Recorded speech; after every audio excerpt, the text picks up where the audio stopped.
కల్తీ మద్యంలో సూత్రధారులు పాత్రధారులందరికీ చుక్కలు చూపిస్తామన్నారు ఏపీ మంత్రి కొల్లు రవీంద్ర.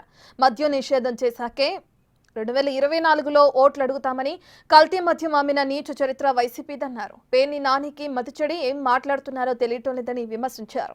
99 రూపాయల బ్రాండ్లు నిలిపివేశామనడం పేర్ని నాని అజ్ఞాతానికి నిదర్శనమని మండిపడ్డారు. డిజిటల్ పేమెంట్లు ఎవరి హయాంలో లేకుండా చేశారో ప్రజలను అడిగితే చెప్తారన్నారు. సిట్ విచారణను కూడా తప్పుదోవ పట్టించేలా వైసీపీ సోషల్ మీడియాలో కుట్ర చేస్తుందని కొల్లు రవీంద్ర ఆగ్రహం వ్యక్తం చేశారు.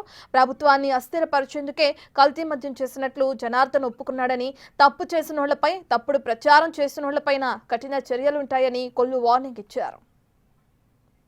ఇబ్రహీంపట్నం అలాగే మొలకల చెరువు జరిగినటువంటి సంఘటనల మీదట ప్రభుత్వం చాలా స్ట్రిక్ట్గా ఏదైతే అక్కడ జరిగినటువంటి సంఘటనల మీద ఒక ఇన్వెస్టిగేషన్కి సిట్ వేసాం.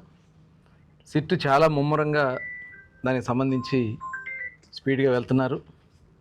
అందులో భాగంగానే గుంటూరు ల్యాబ్కి ఇబ్రహీంపట్నంకు సంబంధించినటువంటి శాంపిల్స్ పంపించిన మీదట ఆ శాంపిల్స్ అన్నీ కూడా టెస్ట్ చేసి నాణ్యత లేని హానికరం కాని పదార్థాలు ఉపయోగించారని చెప్పి దాంట్లో ల్యాబ్ రిపోర్ట్లో రావడం జరిగింది.